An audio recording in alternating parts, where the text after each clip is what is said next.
All right, hey guys, we're here in my kitchen and we're gonna make some juice. So this is my juicer. I have a Breville Icon multi-speed juicer. I love it. It works very well. It's easy to assemble, disassemble, clean. Very happy with it. It's a centrifugal juicer. And so let's just get started. I want to show you guys, this is how I pull my produce out of the fridge, okay? There we go. So when I get home from the farmer's market or the grocery store or whatever, I wash, clean, cut all my produce and put it in these bags. Debbie Meyer green bags, and these help to keep it fresh longer, to keep your fruits and veggies fresh longer so that they don't get kind of slimy and gross and moldy. So I prepare everything, I put them into separate bags so that all I have to do when I want to make juice or make a smoothie even is just pull it out and throw it in.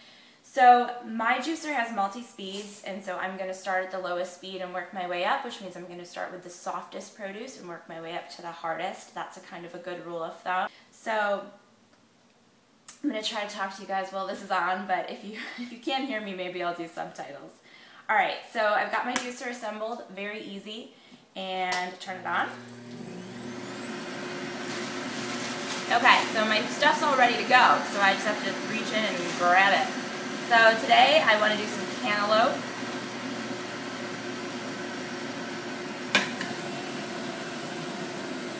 So just put that in there.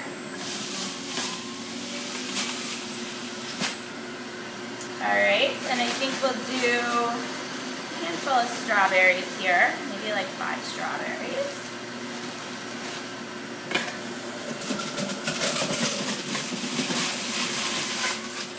Okay, now I'm going to crank the speed up a little bit. I'm going to put my greens through. I got this big, beautiful leaf of kale here.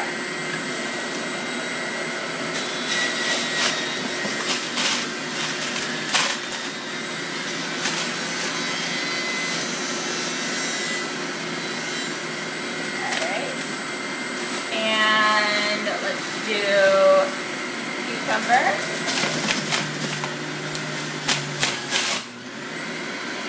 Then I'm going to cut it up a little bit more into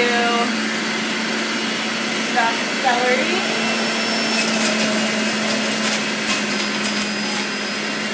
And I'll do one more. Alright.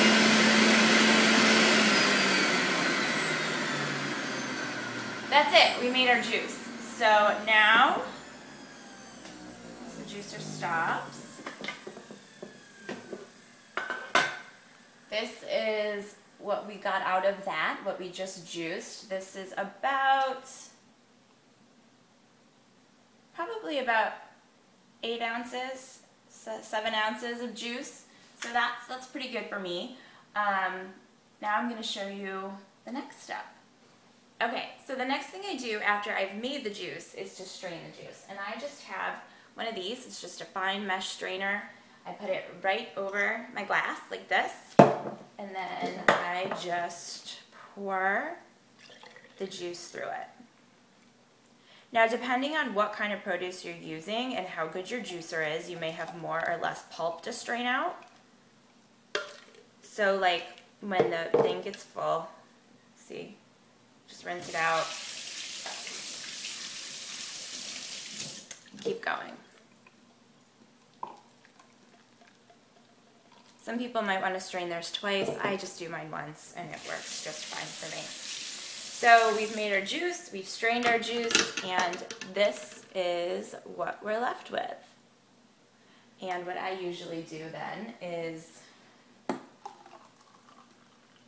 dilute it with about half water. So we've got that beautiful, look how green that is. You're not going to get that kind of green in the GP-friendly diet in many other ways. So what did we put in here? Kale, strawberries, cantaloupe, celery, cucumbers. That's a ton of produce that you're probably not going to get in your diet otherwise. And then it actually tastes pretty good. It tastes like fresh fruits and vegetables, which if you've had GP or you've been following the GP-friendly diet for any length of time, those are flavors that you probably don't get a lot of. Those are flavors that you probably miss. And so when you get some fresh fruits and veggies in there, your body will start to crave it. This is something that every day now I can't wait for my juice. In the beginning, when I first started juicing with like kale and stuff like that, I was kind of like, you know, it's not the best.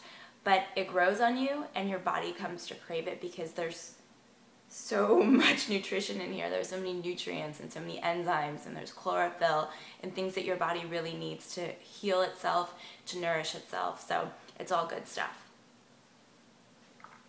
Now the last part of the juicing process, which is the part that most people think is the most difficult, and it's true, is the cleanup.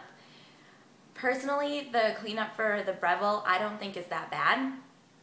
But it definitely takes less time than the Jack LaLanne juicer that I used to have, but it still takes, you know, several minutes. There's no easy juicer to clean up.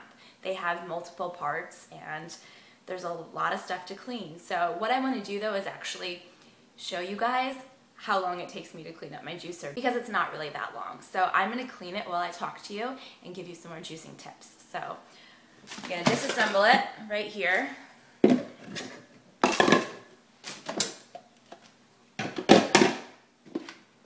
Alright, and so you can see that's the pulp. I don't know if you can see. That's the pulp that was left after we juiced all of those wonderful fruits and veggies. And so let's see how long this really takes. Okay, and while I'm washing, let me give you a few more tips about juicing. So if you have a hard time with juicing, if you've tried it before and you've noticed that, you know, it doesn't work for you, it exacerbates your symptoms, especially bloating, burping, gas, you might really want to look at what you're juicing, because just like everything else with gastroparesis, just because, you know, it can be juiced, or just because it's technically GP friendly when juiced, doesn't mean it's going to work for you. And there are certain fruits and vegetables that contain what are called FODMAPs. And so these high FODMAP fruits and vegetables are known to exacerbate symptoms like bloating, distension, gas, pain in people with functional GI disorders like gastroparesis. So that's something that you want to keep in mind when you're juicing if you seem to have a really hard time with juicing. Personally, I used to think that juicing didn't work for me. I tried it for many years. You know, I would try it like here and there and just be like, oh, like that really, I don't feel good, that doesn't really work for me. And what I figured out eventually when I started learning about FODMAPs was that I was always juicing really high FODMAP fruits with everything, no matter what other stuff I put in there. I always had an apple or a pear, and those are things that are particularly high in FODMAP. And so once I stopped using high FODMAP fruits and vegetables in my juices, I was able to tolerate it a lot better. So that's something that you might want to look at if you feel like you don't tolerate juices very well. Look at actually what you're juicing and whether or not they might be high FODMAP, especially because things like apples and pears tend to be in almost all juices that you make, especially in the beginning, because the fruit tastes really good. So when you're making juices and you want it to taste good, you usually add one of those fruits. Alright, so I am actually almost done cleaning, but I want to just point out that you want to clean your juicer really, really well, because if you get food particles stuck, especially the centrifugal juicers, they have this mesh screen, and so this is where the produce goes in and kind of gets pressed out and the juice gets pressed through here.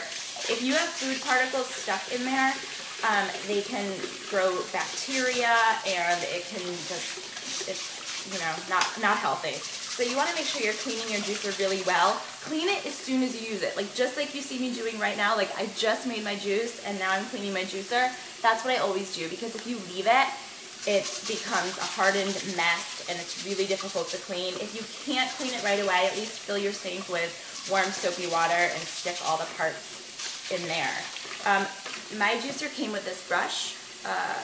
if yours doesn't come with a brush and you have a centrifugal juicer, just get like a hard toothbrush, and you can use that to clean it, and it'll clean really well.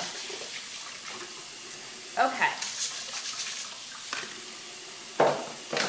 And rinse out our strainer, and we're done. So yeah, it takes a few minutes, but you know what? It's worth it. It's really worth it for the amount of nutrition that you're going to get from that juice, and you know, it's not that long in the grand scheme of things.